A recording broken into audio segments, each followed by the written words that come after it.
Thanks, Karen. I'm super happy to be here. So I'm going to introduce the speakers, and then they'll speak. So we'll go one by one, actually. So you'll get everyone's intro, um, right before they speak, not all at once at the beginning.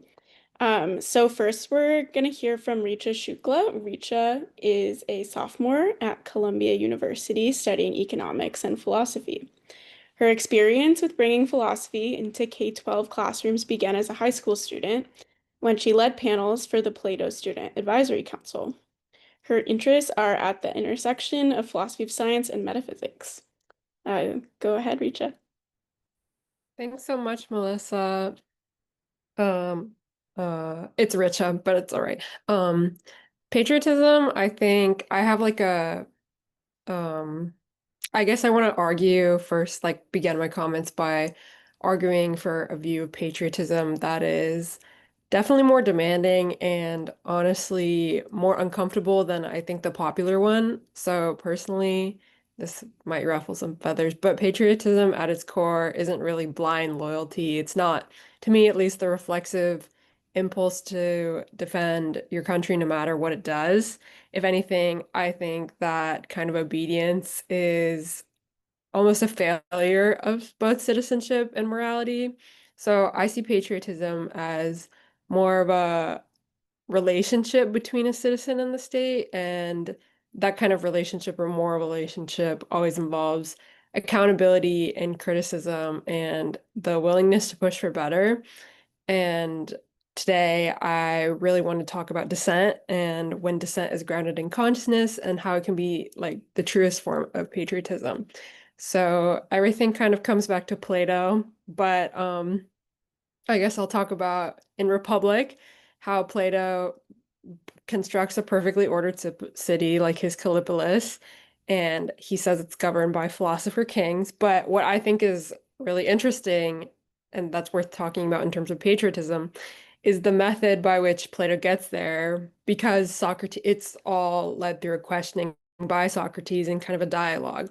And every assumption and every norm and every that's just how it is a relentless interrogation of the city's values, and it's for 10 books. And Socrates does this not because of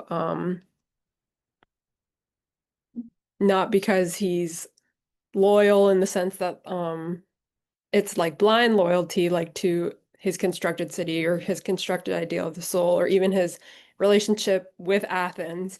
He's and Socrates ending up staying in Athens even before he's about to be poisoned by hemlock voluntarily. He's loyal in the sense that he refuses to kind of escape his punishment in Athens, but he's also relentlessly critical and challenges the city's values and questions its leaders. And I think that we can see that it's a citizen who takes justice and patriotism, I guess, seriously enough to push back even when it's killed him.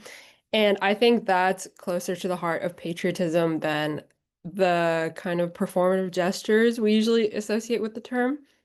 So on like the more modern front, I kind of want to look into John Rawls. So he kind of treats civil disobedience as um, a stabilizer in society and not just as a threat. Like the idea that loyalty to the political community is grounded in the belief that its institutions are supposed to respect justice, and when they fail, citizens act to pull back the system back to its own moral commitments. So the way I kind of see it, patriotism isn't an emotional attachment. It's not sentimentality in an ideal world. It's more of a stance that demands honesty about our own failures and not a denial of them. It's more like when you see a broken house, you're not supposed to leave it. You're supposed to want to fix it, and how emotional loyalty is kind of cheap, but ethical loyalty is really hard. And I think that the version of patriotism that asks us to stop thinking or stop questioning or stop talking about injustice, that's not patriotism at all. That's insecurity, trying to look virtuous or masquerading as virtue. And real patriotism is way more rigorous. It requires judgment, a knowledge of our country's history, and the courage to say that truly loving your country means refusing to let it drift away from the ideals it was founded on. Like patriotism could be seen as a philosophical practice even. So if patriotism is going to have any ethical credibility, it shouldn't be reduced to symbols or emotional reflexes. It has to be tested, argued with, and it has to survive honesty. And sometimes the most patriotic thing a citizen can do is discomfort the community they care about. So, yep.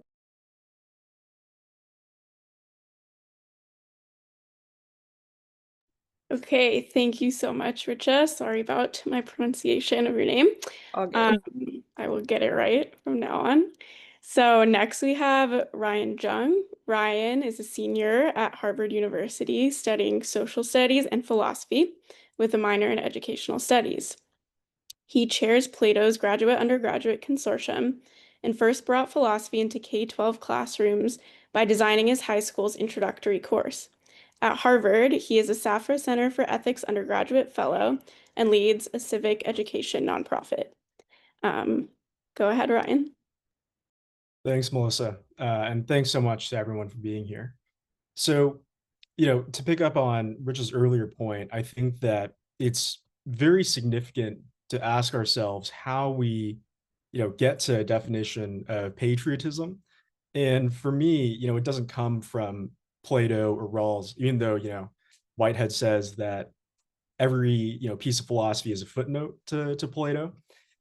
Mine picks up on the work of John Dewey, an American philosopher, pragmatist who really cared about how our ideas cash out through experience and action.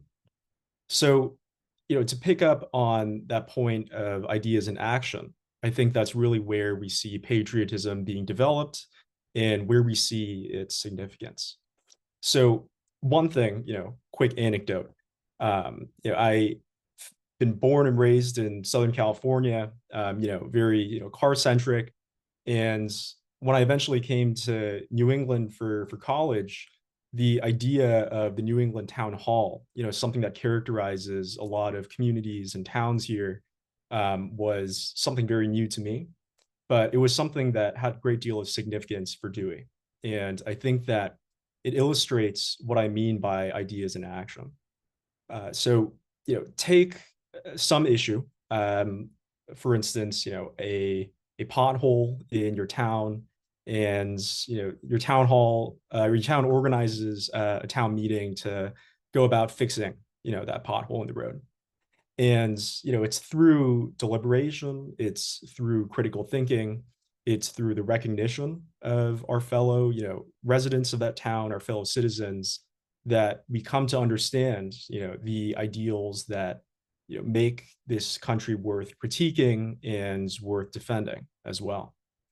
So that also happens in the classroom. I think that's the greatest example where you have a bunch of students with different backgrounds interacting with one another, engaging with different experiences that have shaped them into who they are.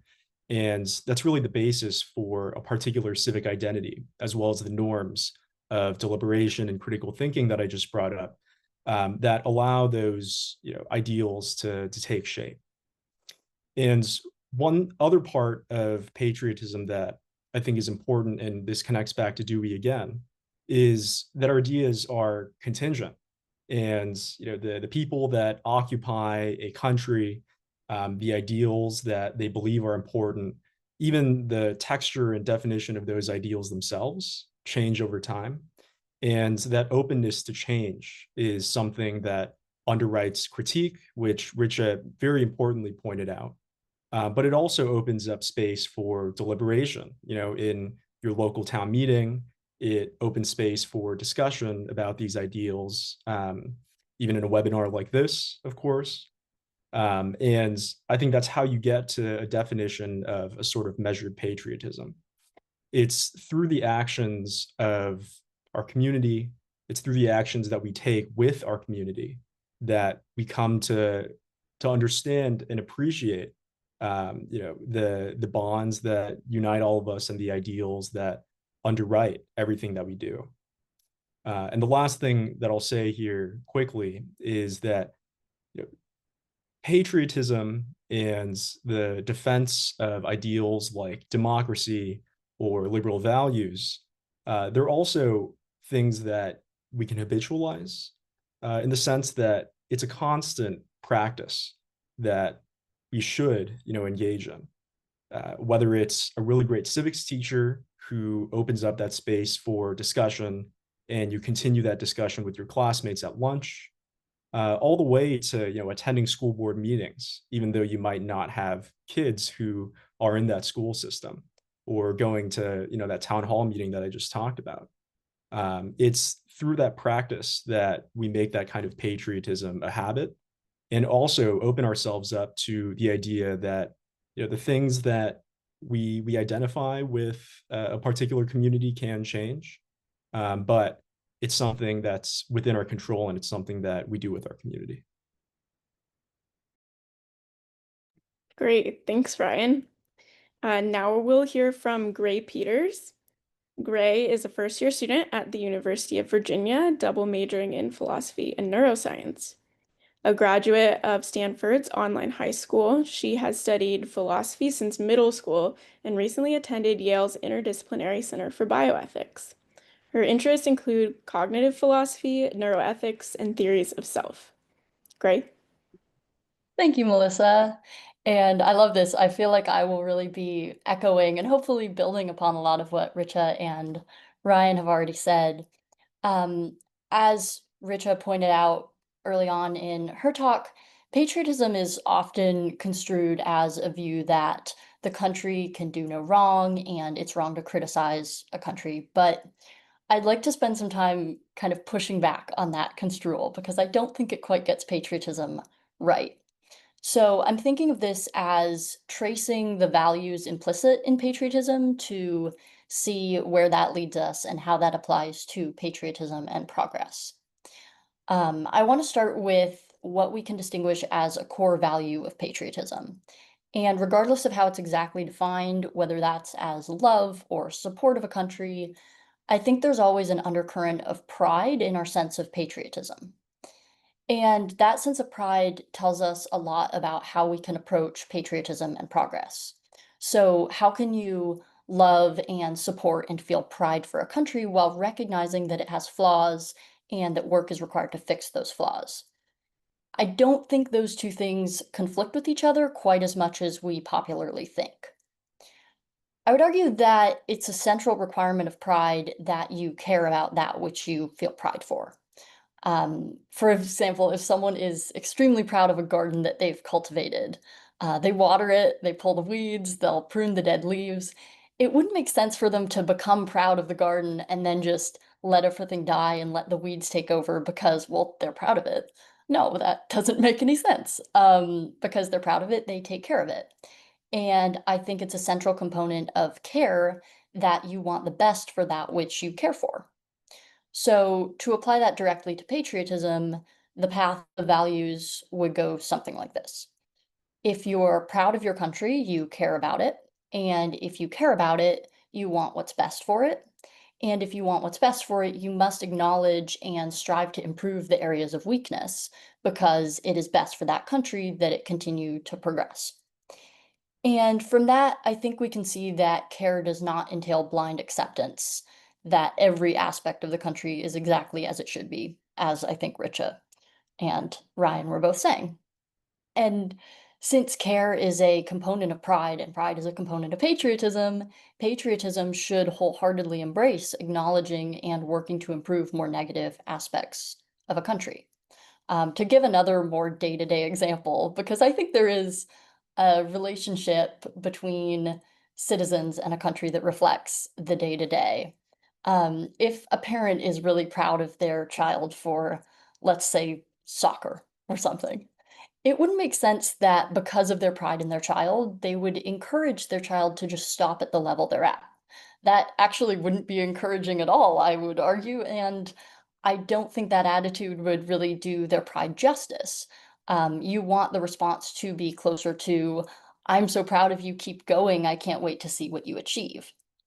So I think patriotism should aim to create something that we're more and more proud of over time. And therefore, patriots should strongly endorse sometimes even radical progress. I think in the current political climate, there's a lot of tension created from those who see themselves as the ultimate patriots, assuming that any criticism of the country from a fellow citizen is them being anti-American, which I hope I've shown is quite likely not the case. Um, I think it's interesting that patriotism is traditionally seen as a more and more partisan thing. And I don't really think that patriotism is a partisan thing. I think it's more a product of the way that a greater percentage of the Conservative Party shows pride in their country. It's fair to say that if you're more conservative, you may be more likely to be, I would frame it as traditionally patriotic, which you might think of as having an American flag on your house or always making sure to stand and put your hand on your heart during the national anthem. But that's not the only form of patriotism. That's a specific way that I think pride in your country can manifest in your actions. And in some ways, the contentious political climate in America today, to me, shows that people with a wide range of views are extremely patriotic, as I've just kind of defined patriotism. The political climate is contentious because people have very strong feelings about the state of the country and the best ways to improve it. And regardless of how different your opinion is on how best to improve it, the fact that you have an opinion and you care deeply about it shows there is a sense of pride in your country. Strong views about the future of the country is not unpatriotic. Apathy would be unpatriotic. I think it would do our country a great deal of good to, across political boundaries and arguments, realize that most of us do care about the country, even if we disagree about how best to progress, and therefore most of us are, in some sense, patriots. Acknowledging that most people are not trying to tear things down would, I think, allow us to better realize that we are after the same goal, even if we disagree about how to get to that goal. Even if we don't agree, I think at least this allows for the potential to progress in a patriotic way, no matter how you choose to express that patriotism. So to recap, by tracing the values implicit in patriotism, I think we can show that progress and patriotism are most certainly not at odds. In fact, I think acknowledging and working to remedy flaws in our country is a critical element of patriotism and most certainly does not disqualify someone from being a patriot. And hopefully that builds a bit on what Richa and Ryan were talking about. So I will pass it back to you, Melissa.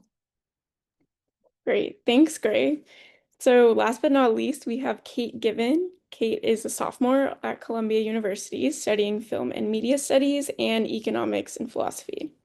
She joined PLATO in 2022 and now serves on staff, the Student Advisory Council, and the Undergraduate Consortium.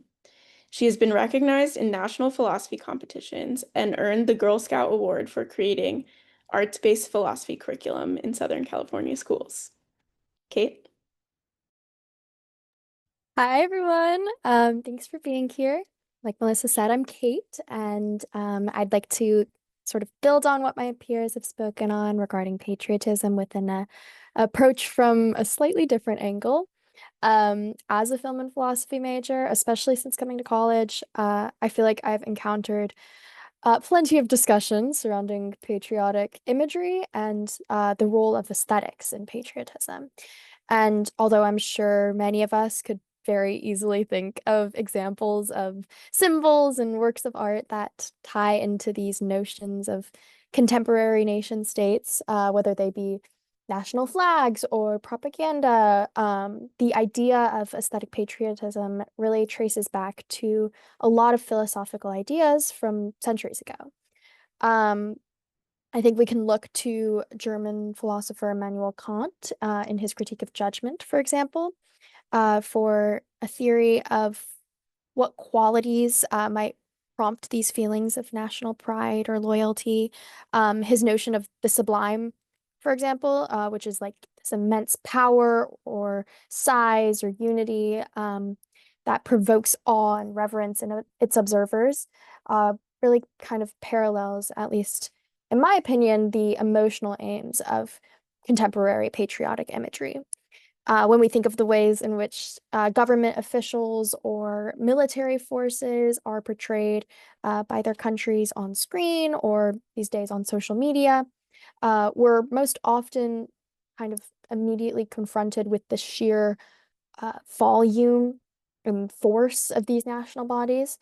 The most prominent film propagandists in history, including Leni Riefenstahl, who created a lot of highly influential films for the Nazi regime, and Sergei Eisenstein, who operated under the Soviet Union as kind of a pioneer of propaganda and montage film.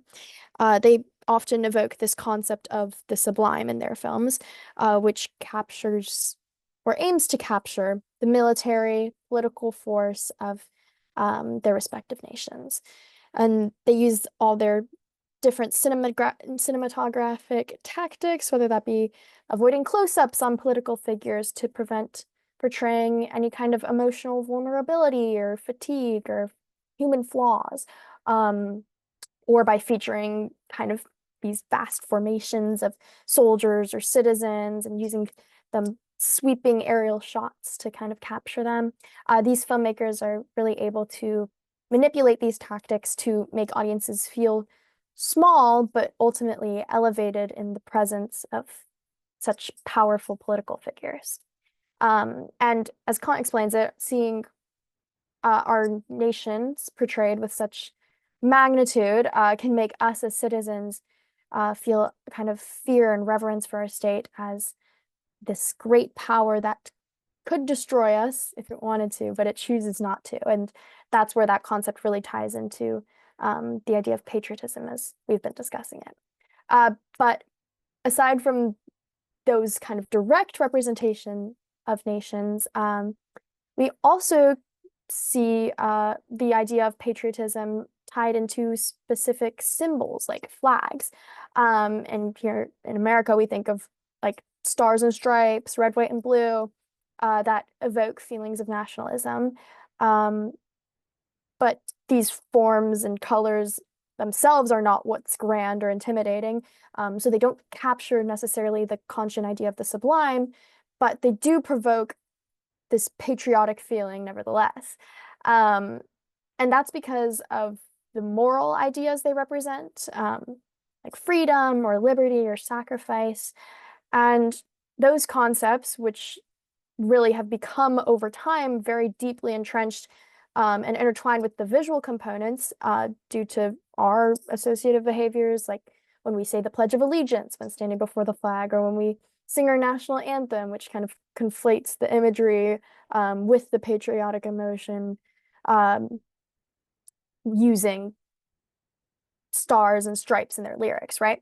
So what German Enlightenment philosopher Friedrich Schiller would have to say about this is that he would argue that these feelings of patriotism or civic emotions are brought about by what he calls the beautiful unity of states, or the sense of the nation as this organic whole that citizens are a part of, in which we can all freely identify with the state that we belong to. And these symbols, these flags, are in many ways tools to facilitate the sense of unity and political community across citizens of a nation, to sort of play into the idea by offering a non-coercive representation of the nation. And so that being said, we can see the kind of dichotomy that patriotic imagery can take on when we analyze patriotism through an aesthetic lens.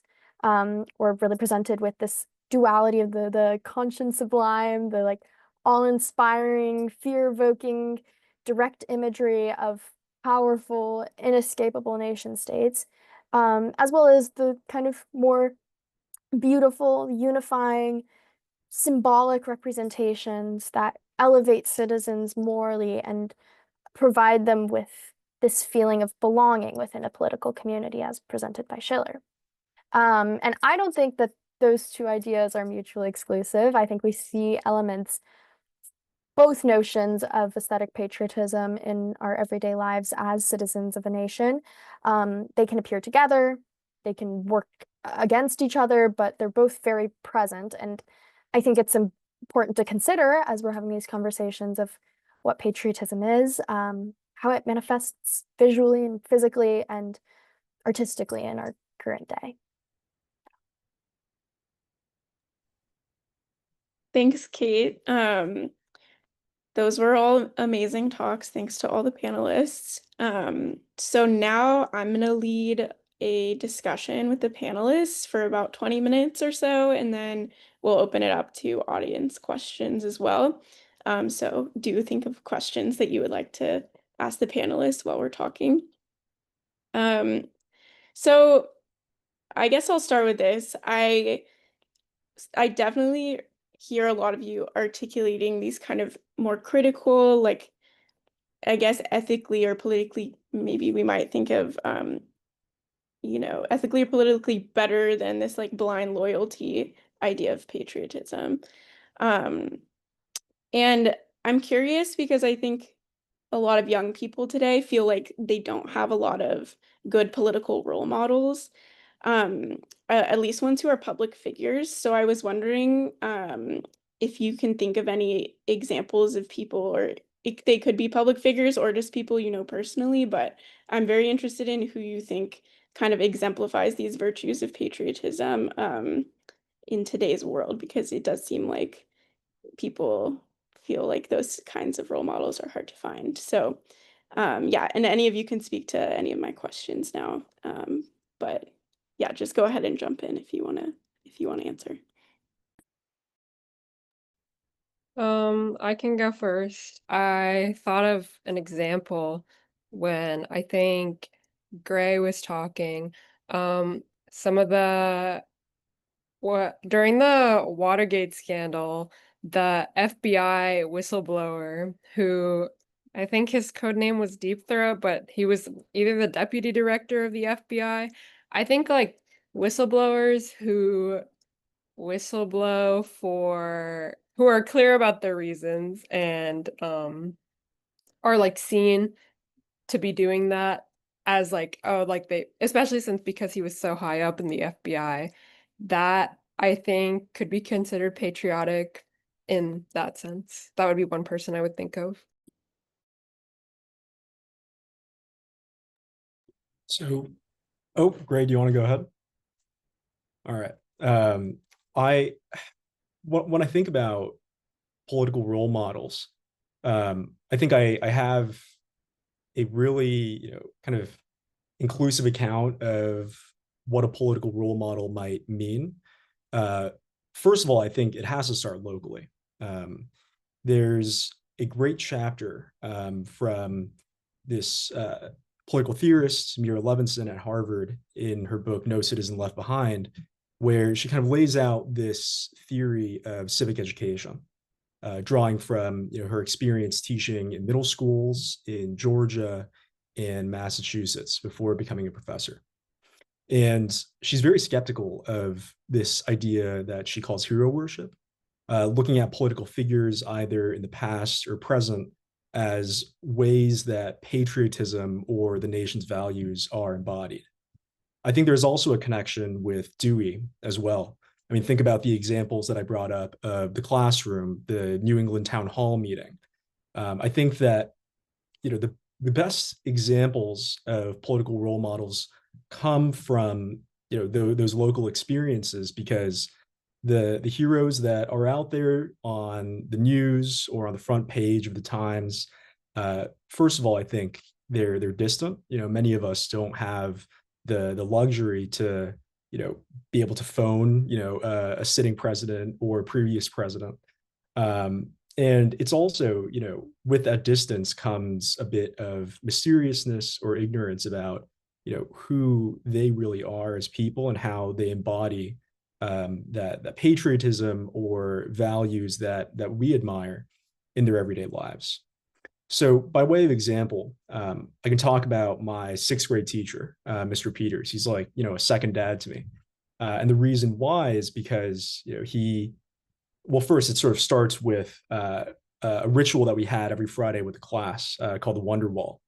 So we would, write things on Post-it notes, write questions to him, And it started with him, answering my curiosities with questions like, "Are you religious?" that I couldn't quite capture, the magnitude of. He didn't tell me about his religion at the time. All the way to things that were totally meaningless, like what's a 401k. So, the what I think is significant from looking at him as a political role model was what happened afterwards. Him becoming a mentor, or as a kid of South Korean immigrants, wanting to learn more about the country, wanting to learn more about current events, and him answering those curiosities whenever I visited his classroom or gave him an email. So I mean, this is also to sort of say nothing of how great of a teacher he was in trying to nurture the next generation of voters, of citizens, of productive members of society. So that's why I sort of hesitate to talk about distant role models. I think that you know we're fortunate enough to be able to name great teachers or great folks in our community, that already embody the values that make us patriotic, and we're able to bear witness to those values and how they're being instantiated through their actions. Yeah, I think that's such a phenomenal perspective, and I think I also would hesitate to put a finger on any one person in particular, because I think in the political climate, it is so hard to know what people's true beliefs are, almost especially because, when you're working to win an election, as most of our potential political figures that we could look up to are doing on a very regular basis, I think there are a lot more factors that go into the way they present themselves than what they actually believe. Um, but I think to me, the best role model of patriotism would be someone who is open to hearing a very wide range of beliefs and having a conversation about them, regardless of how strongly they disagree. And I don't mean just listening to those perspectives so that they can find ways to poke holes in their opponent's argument, but genuinely listening and trying to find common ground between different perspectives.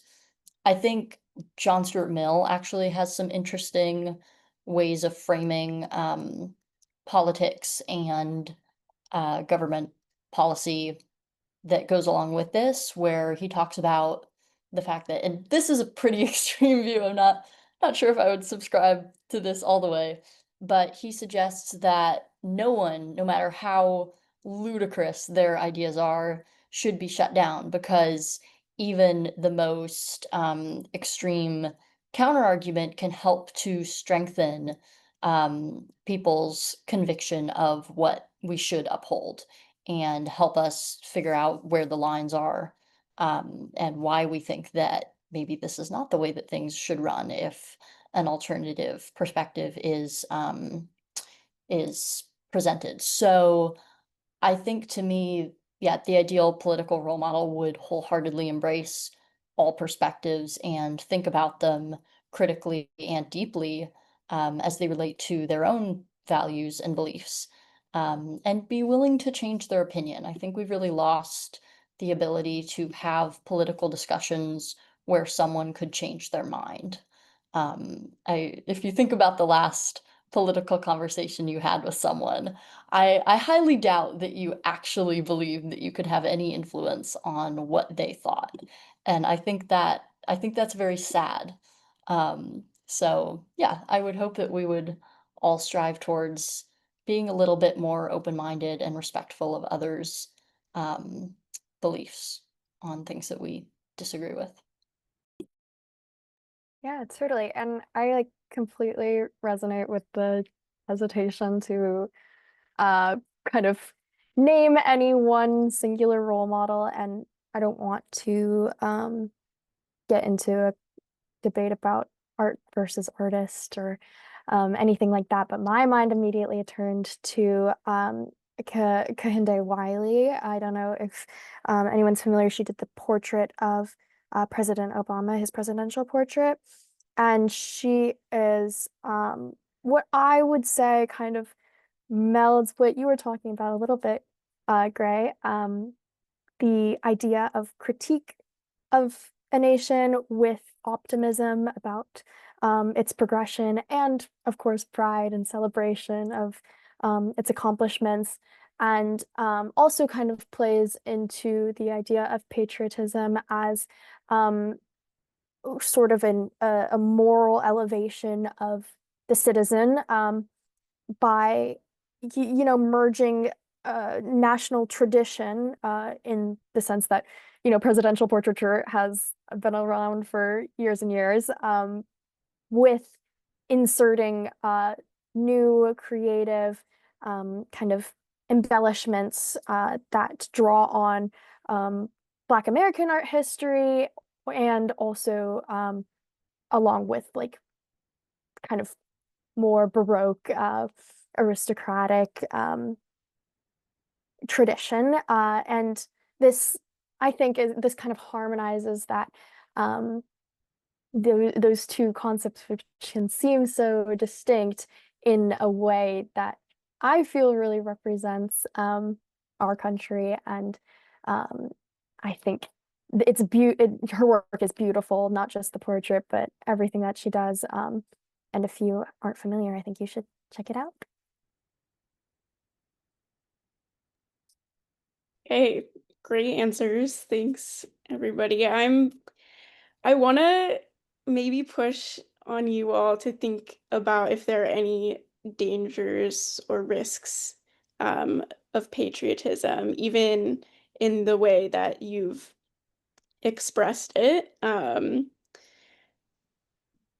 So I'm trying to think of maybe a concern someone might have, which obviously what you're saying, in my view, is not a kind of nationalism, but I do think someone might be concerned about maybe a tension between I wonder if you think there could be a tension between being being very patriotic and being something like what we might think of as a good global citizen. Is it morally justified to put more energy into improving our own country and therefore the lives of the people in our own country over people in other countries? That's just one way I'm thinking of that could be a risk, but I'm curious if you agree or disagree with that, or if there's anything else that's coming to mind, um, just to push back a little on what you've all been expressing so far. Yeah, feel free, anyone. Yeah, I mean, I think this is a really good and interesting concern, especially that of if we're going to take the version of patriotism that we talked about a bit more, in paying all this attention to bettering and criticizing for the sake of bettering our own country, are we neglecting our status as a citizen of the world? Um, I don't think necessarily, but I think that there does need to be a balance. And I think you could take the same attitude that you're taking towards the country to your role as a citizen of the world, right? We have a lot less control over the world in general. We don't have a democratic vote for what happens in the overall world. But I think there are ways in which you can recognize flaws in the world and seek to improve on those things. So I actually think that this attitude of patriotism is potentially beneficial to the way that we would approach being a citizen of the world. However, I take your point that you most certainly would not want to get too caught up in just improving your country to the point where if some trade deal, for example, would really improve your country's financial situation, but would cause a lot of harm to another part of the world, then obviously this is maybe taking patriotism and betterment of our own country a little bit too far. So I think there has to be a consideration of our status as a member of the world, our country, our community as well. I think this is really a kind of I think we can apply this to any community that we're in, really. And you could have the same concern maybe of if you really want your state to do a lot of things that maybe wouldn't benefit the country as a whole. That could also become a potential issue. So I think it really becomes a matter of weighing your how you interact with a lot of different communities that you're a part of. But I think it's a very important thing to think about. And I think we most certainly cannot just get caught up in our citizenship of a country because we are citizens of a greater world as well.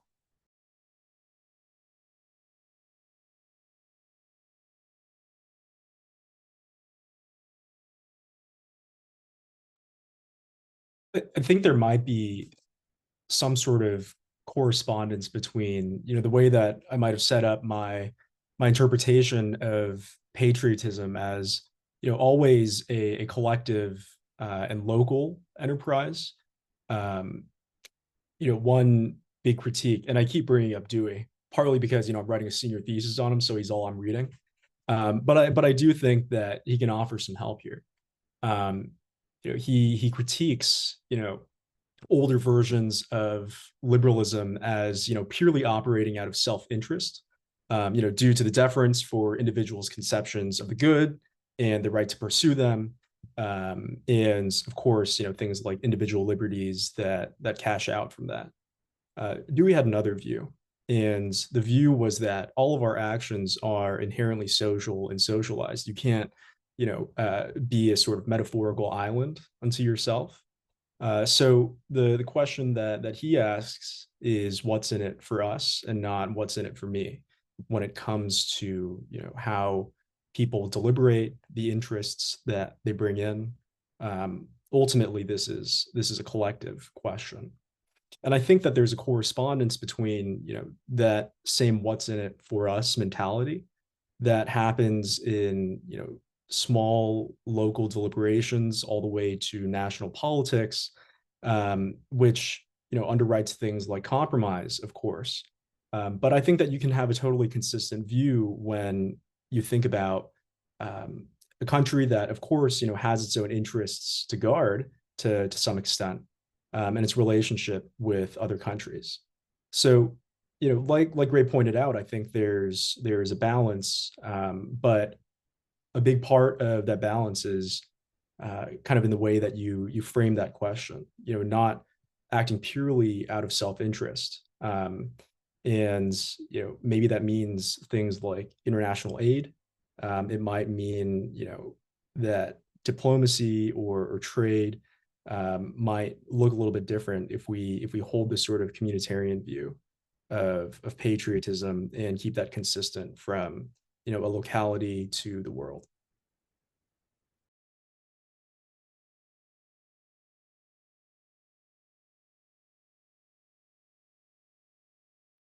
I guess I can talk a little bit about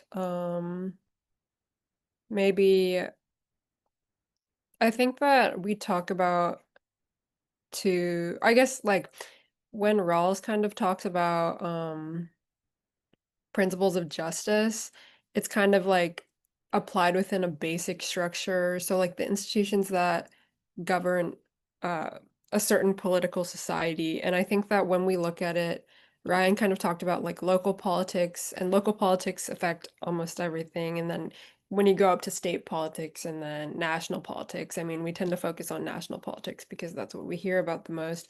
And then, of course, international politics. I think that when we think about um, what's really most relevant to us and what we focus on is how we have obligations to ensure our own society becomes more just, and it doesn't really erase global obligations, kind of that like tension between being like, are you an American first? Are you a global citizen first? Um, but especially being in America specifically, where if we're looking at more of an idealistic view of the founding of our country, it's supposed to be really multicultural. And it doesn't really, in my view, I don't think this view of patriotism erases global obligations, but I think it definitely prioritizes local ones because that's where our actions have the most real like force or impact, I would say. So I also think that like while we do have global obligations as global citizens, there isn't anything inherently wrong with giving particular attention to where we see the most effects in our day-to-day basis because that's where we have the most control over things. And also, I think another tension, I think you were like asking if we might see any other like issues with our own definitions of patriotism. Like I think that we can kind of get into like any like dangers or risks in patriotism. I think that like if we start thinking like if patriotism becomes about I care about justice and therefore my critique is morally superior, I think it comes off as like people kind of treat dissent as like virtue signaling or like a badge of virtue rather than like a responsibility, which can turn into a little condescending, especially when we think of like topics that we don't really have any control over, where people kind of just say like, "Oh, I'm the real patriot here." Especially when we get into like issues of nationalism too, like in the difference, I would also be interested in to hear people's thoughts between like patriotism versus nationalism. Like, I think that our definition of patriotism or ethical patriotism can also get into that like self-righteousness territory as well. So.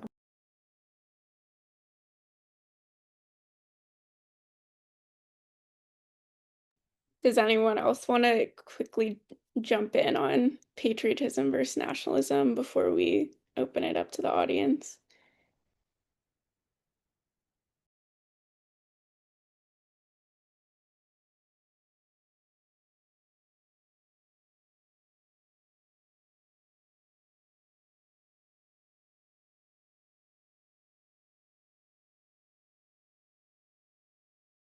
Okay. Um, well, we have about a half an hour left, a little more, so I would love to open it up to the audience. Um, Feel free to raise your hand or to put a question into the chat and I can read it out if you don't want to speak. I see Mark.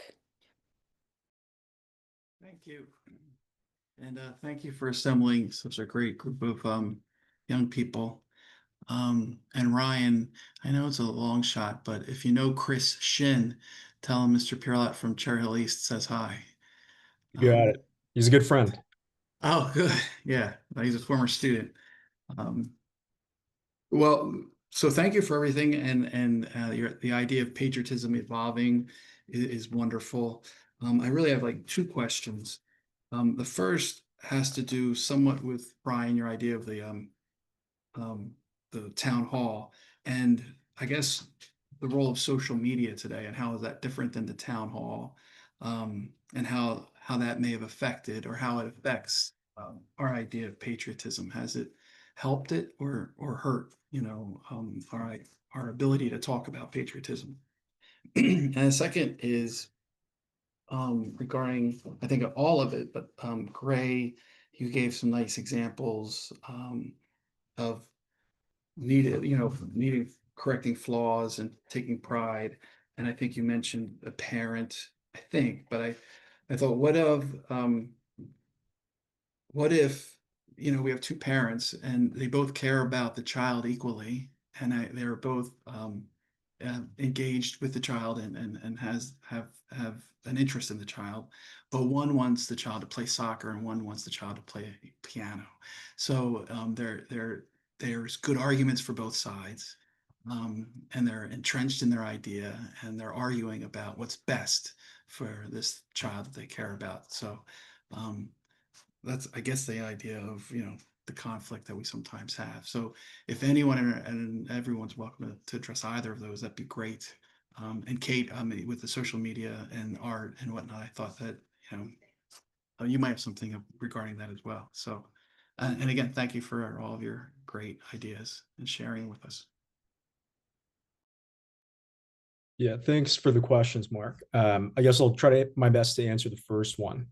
I think that, at first, our classic idea of deliberation, of folks speaking to one another to try to talk about a common issue, seems to be related in some respects to social media. Everybody's sort of on a dead level where if you're not blocked or banned from platform, you sort of have the right to say what you like. But I think that there are two big differences that ultimately make me think that social media has, maybe hurt patriotism or hurt the quality of deliberation that can make us better patriots. The first is, of course, friction. It's almost frictionless to, send a bunch of, eagle emojis to display your patriotism, kind of performatively. Or even if you have users disagreeing in a comment thread, it's a lot easier to argue in bad faith, to not think as critically in how you might respond, as opposed to if Gray and I were face to face among other residents of our town, and we had to talk about a really charged political issue. It's a whole lot harder to devolve to the level of insults, or trying to very unrigorously make an argument, um, because ultimately these are members of a common community that we're talking about. And I acknowledge that that's not always the case in deliberations, and often we sort of fail to meet that ambitious standard for deliberation that I just set. But at least, in classic, face-to-face deliberation, that promise is still possible. Whereas in social media, it's a lot easier to sort of let the guardrails down. So that sort of connects with norms, what's allowed and what's not allowed. Thankfully, I think that we're socialized in environments such that we do our best to respect the common decency of peoples and what they have to say when we do have to talk with them face to face. Of course, again, not perfect. There's a lot more done in the way of work toward those norms. But for social media, I think that it's sort of like a Wild West in the same way that the internet was in the 90s. I think that even though there are, slight guardrails like moderation or community notes, they have a different sort of tenor or significance, that something like a deliberation, classic face-to-face deliberation, can't necessarily offer. Yeah, I think those are really great points, and thank you for the questions, Mark, and I'll address the second one a little bit as I think it is more related to my specific example. I do want to preface this with the part of me that has just read a bunch of Michael Sandel, who has some really serious concerns about hyperparenting and how enhancement could feed into that, but that's completely beyond the point. Is screaming to point out that I definitely don't want to, say with this example that necessarily the parent is proud of their child because they play soccer. It's more that the child could be passionate about something, and you can be proud of a facet of your child's interest. That maybe doesn't relate so well to a country. And similarly, the part of me that works with kids a lot with the piano and soccer example screams, well, what does the kid want to do? Let the kid figure it out, and support them in their choice. But that also doesn't really work in a democratic system because at the end of the day, we are both the child and the parent in that sense, I suppose. So I think specifically when you have two conflicting interests or ways that you think the country should go or the kid should go in terms of their extracurricular activities. This is really the tension of the political climate right now, right? And I think my hope with at least trying to argue that if we looked at it the right way, we could get it to a point where we at least all acknowledge that we do want what's best for the country instead of arguing about being anti-American or too nationalist, or whatever we're arguing about with patriotism, there does still remain the fact that we are going to disagree pretty significantly in a lot of ways about what is actually best for the country. I would like to point out, though, there's a specific piece of data that I have been showing so many people that came from someone presenting. I'm unfortunately blanking on her name, but she presented at the biennial conference over the summer. And she had a chart showing the data on what Democrats thought that Republicans thought and what Republicans thought that Democrats thought. And it was wildly, wildly overestimated in both directions. The Democrats thought the Republicans were a lot more extreme than they actually were, and the Republicans thought that the Democrats were way more extreme than they actually thought they were. The independents did a little bit of a better job of figuring out where things actually fell. But yeah, it was very interesting in seeing that what we all think the people that have different views believe is probably not quite as different as we believe it to be.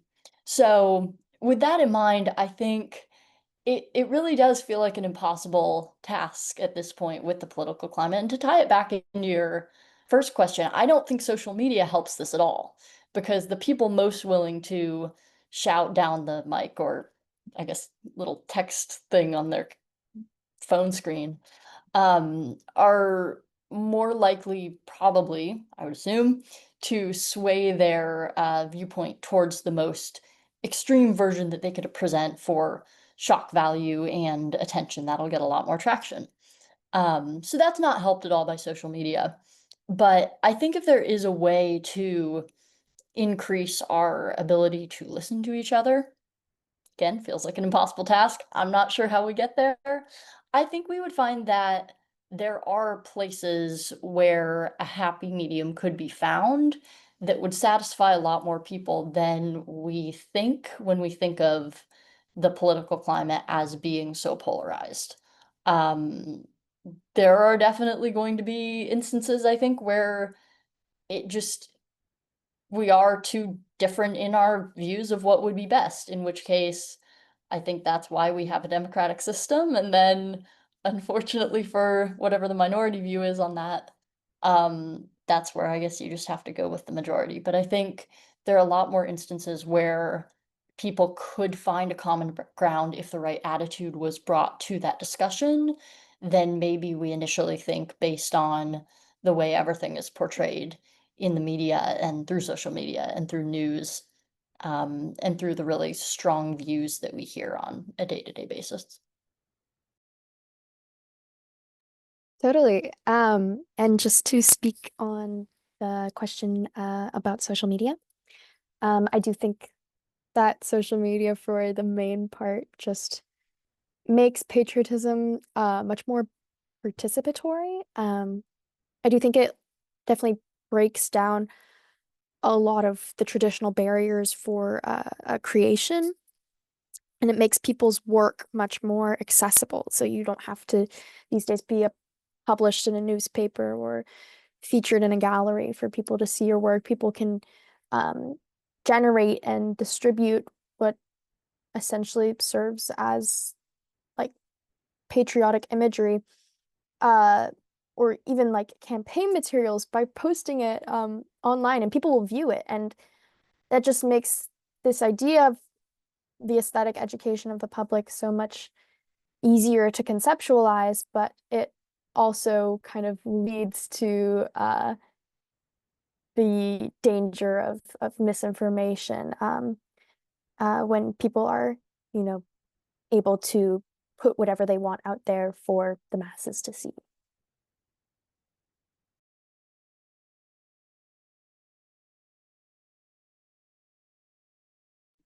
Yeah, Andrew? Hi, can I ask a question? Or uh I guess yeah, so I'm like a high schooler, and I guess I wanted to ask, like, as like a high schooler in the US right now, if I wanted to like figure out what to do with patriotism, like is there like a single book that you guys would recommend, or like a place to start?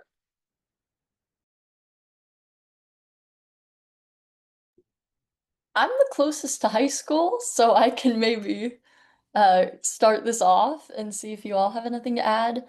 Um, I have not found anything in terms of books. I also will be totally transparent that I do not have a ton of time for reading random books right now with course load and extracurriculars and everything else, which is a tragic reality.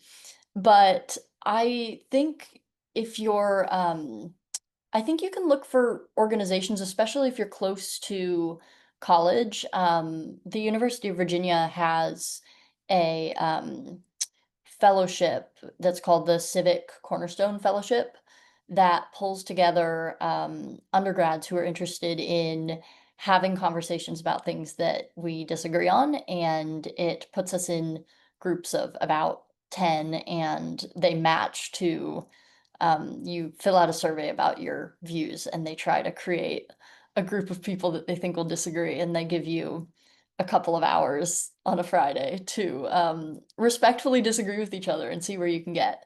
And for me, communities like that are fantastic. And I use that really specific example at my own university, but I think that type of program does exist in a lot of places if you look. And I think even as a high schooler, something like Plato is a great place to start, where even if it's not formal, if you find other high schoolers through Plato that are willing to have those difficult discussions, I think that can be a great place to start. And for me, one of the best parts of philosophy is hearing from people who are not professional philosophers about their views and why they believe those things. So I think I would encourage you to engage as much as possible with peers who are interested in having those types of conversations, whether that's through more formal organizations or through connections that you find.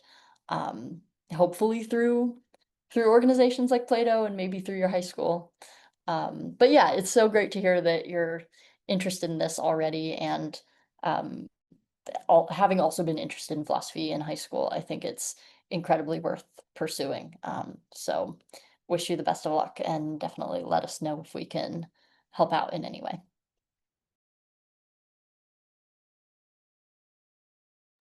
Um, I think one other resource, I guess, this isn't really a book either, but I'm originally from Illinois, and a lot of universities tend to have either like a civics project or something like that. So what I did in high school was I worked with the University of Chicago's Civic Knowledge Project, which kind of worked with students in, I think, um, middle and high schools to have civics education through philosophical discussions and debates.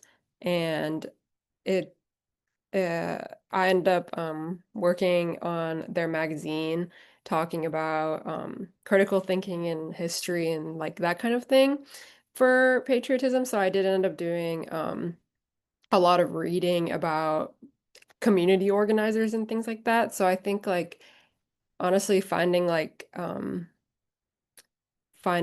an interest in philosophy and civics and that kind of thing is almost the easiest to do at your own community level. So, that's something that I found helpful when I was in high school. So,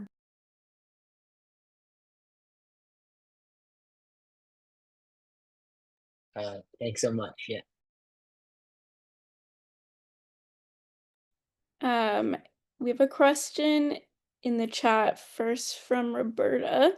Um, Roberta said that, wow, this is a very vague question, she says, but um, she's thinking, what about the fact that our ideas about patriotism even personally change over time? And she'd like to know, have any of you felt that your views about it have evolved either because you're older or because of an experience you've had? And she says, I've been surprised to see my own ideas about patriotism evolve.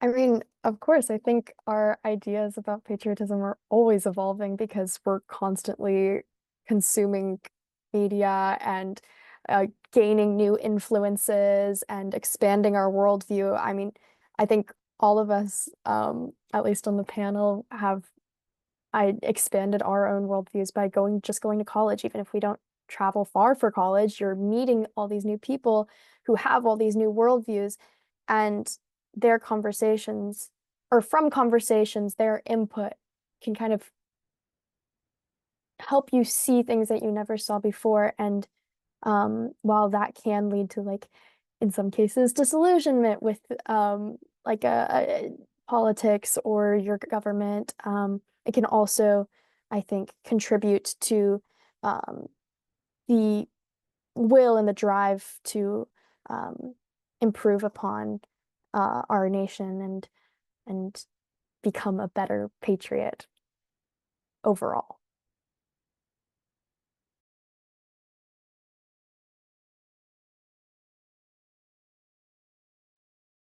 Yeah, I think college, as Kay pointed out, is such a great stimulus, especially when you interact with folks who, have sort of different experiences of, coming to the United States, or, having spent like 6 generations in the States. Um, for me, though, I had the opportunity in high school to be part of this summer program that's organized by the American Legion, a veterans organization. And it was two rising high school seniors, from every single state trying to form a mock federal government. And for me, somebody who never really traveled outside of, California, to be honest, up to that point, to hear different experiences of how folks got interested in politics. And because we were a mock federal government program talking about issues from, mass incarceration to, appropriations for students with disabilities. And even things like, because this was organized by a group of veterans, many of them served in the Vietnam War, and they took us to the Vietnam War Memorial, the Korean War Memorial, among others. And what that taught me was that patriotism is not necessarily abstract. It's something that really is embodied through people and through action. And having thought about it some more too, I thought back then when I was a high school student that patriotism was something really static.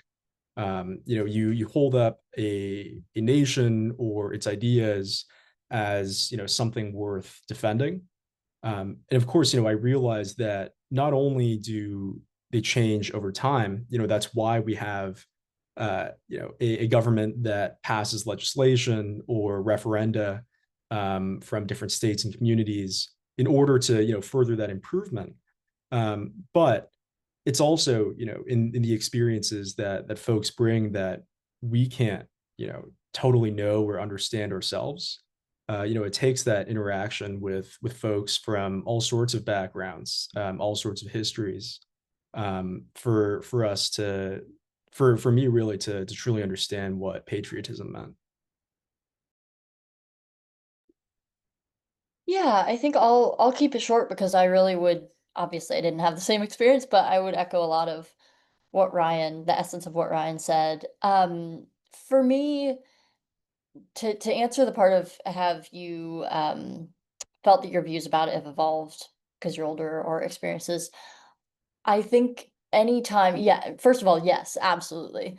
Um, but I also think anytime that I notice that my views have changed, I feel like that's a really positive thing because that's the entire reason that I want to be involved with philosophy. I want to understand what I believe, and I want to be very willing to change what I believe in the face of changing evidence and even just um, deeper thought about it on my part. So I think I think it would be healthy for it to change in not only you know young adults, but also, as I think you're saying, Roberta, in adults who maybe you would think have their beliefs all figured out. I think keeping an open mind to changing beliefs, I think is a really healthy aspect of patriotism because as everyone was saying, it's not, I think the best conception of patriotism does not see it as this stagnant position, but as something that adjusts to, you know, the best way to support the country, the community that you belong to, etc. So I'll leave it at that, but I think it's a really good question about, yeah, how our views change over time.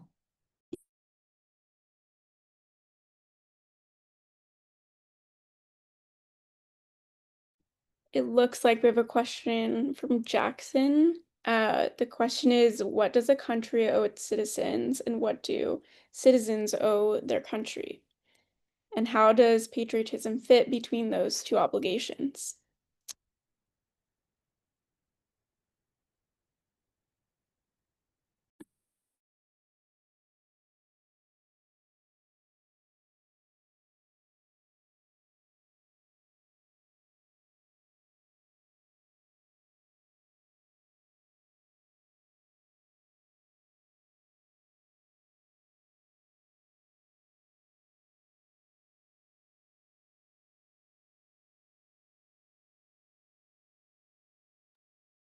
I'll take a crack at it. That's a big question that I think, Thanks, Gray.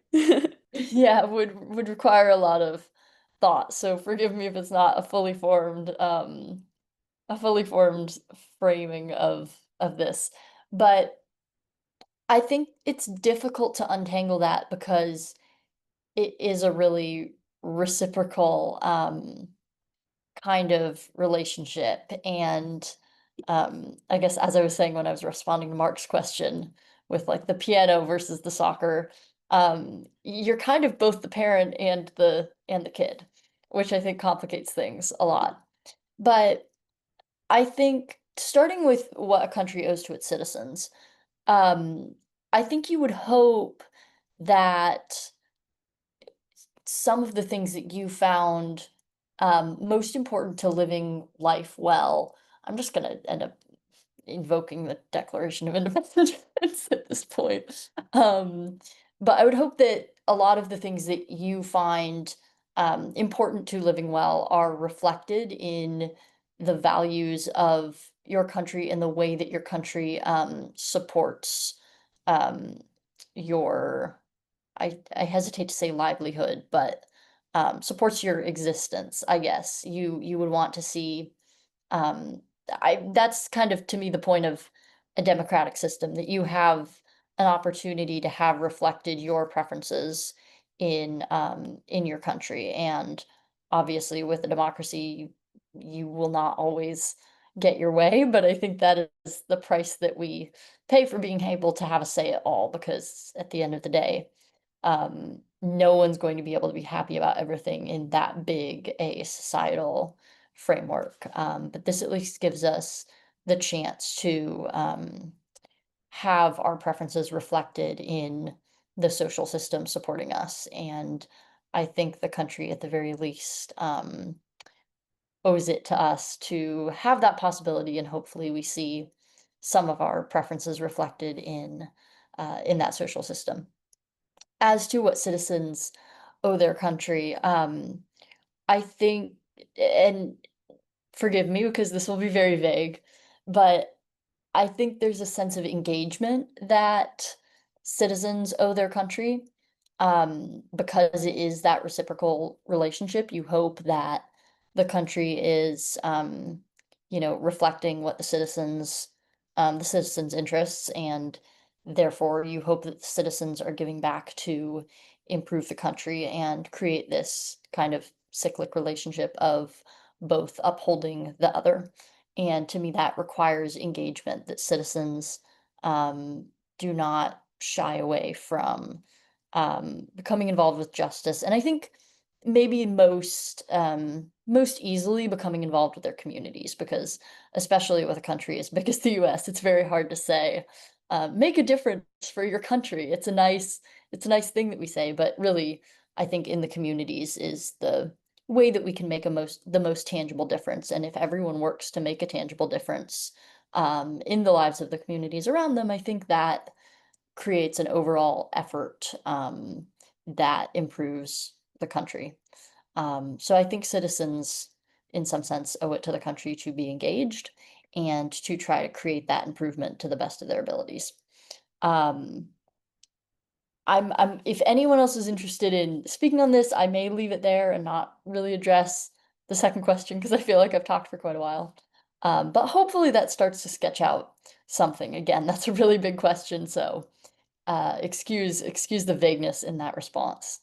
But yeah, I think it's a very intertwined connection between citizen and country. I might pause that question there just so we can give Jillian a chance to ask her question before we run out of time. So let's hear it. Thank you. Thanks. Good to see everybody. Good to see you, Gray.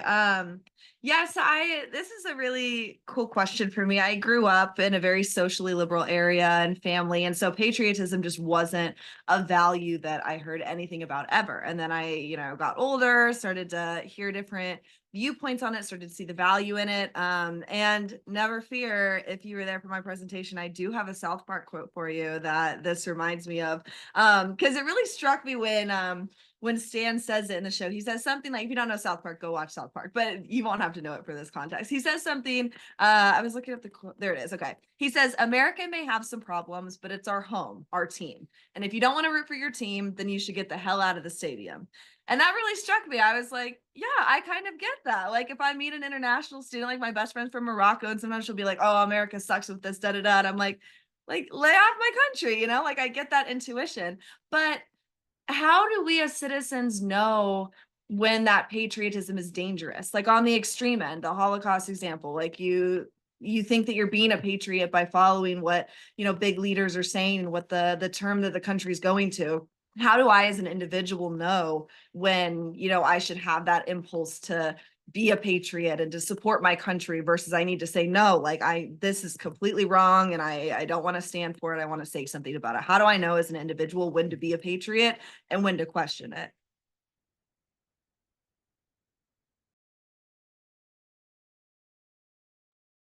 Yeah, I think this is a really great question. And as a South Park fan, I appreciate the quote. I think that, this also partly relates to Karen's question too about, where pride comes in. Because I have the same knee-jerk response as you, Jillian. When somebody says something bad about the US, the immediate response for me is to defend that. But I think the real test is whether you can develop a conscientious argument for, why that person is wrong. And if we take let's say the US is, committing some sort of wrongdoing, somebody points that out to us. I think pausing after that, immediate reaction to ask ourselves, can I really defend what the US is doing? Is this compatible with my own values or, my idea of, what this country should stand for? I think that's the real test. And the way that we get there is important too, because there are two, big factors that come into play here. First, you want your citizens to be sufficient critical thinkers, such that, if they're faced with some sort of argument or a bill that's being passed that they might disagree with, they should, have the habit of looking at that and being able to ask, why should I believe or support a thing like that? And I'd say the second is, to be able to, have a good grasp of, one's own values as well. And I think that, that's something that a country owes to its citizens. It's that space for the development of autonomous critical thinkers. And, that's really my ideal for education insofar as it relates to patriotism. We just want, critical thinkers. We want autonomous citizens. And, they should be able to go through that two-step process of, maybe giving that reaction defense, But second, stopping and really considering how they would develop a conscientious argument against it. We've got about 2 more minutes for this discussion if one of you want to jump in on that, or Karen's question about if one can be patriotic without being proud, or if patriotism and pride go together.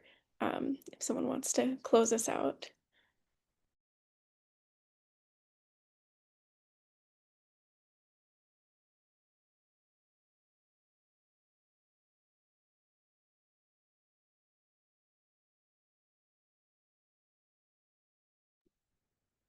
I can respond a little bit to Karen's question, because specifically I realized that my definition of patriotism and tracing it through the values relied pretty strongly on pride. I think here it matters what we are talking about in terms of feeling proud. Like, I think you can have a certain maybe aspect of the country's history that you are most certainly not proud of, or a way that it is acting right now that you are certainly not proud of. That doesn't mean that you're not still proud of um, the country as a whole, if that makes sense. I think there are elements that you can always be proud of, and I think having a commitment to improvement does entail a little bit of pride, um, because again, I think if you care about something, maybe even it works better to frame it as you have the potential to be proud of it. I think there is something that has to be a little bit tied into pride, whether that is current pride for certain aspects of it, or the potential to be proud of it and the desire to be proud of it. Maybe that's a better way of putting it than just overarching pride, because I completely understand what you're saying, Karen, of not to read into your question, but I think there are certainly aspects of our country that all of us are not proud of. But I don't think that that means that we can't be proud in any sense, or can't strive towards creating something that we can definitively say that we're proud of. So yeah, I think pride ties in a lot of ways, but maybe not just strictly in the like you must be proud of your country now and in all respects kind of way. Well, thank you so much to our panelists and to the great questions from our audience. This was really, really interesting and fun to listen to. I'll pass back to Karen to close us out now.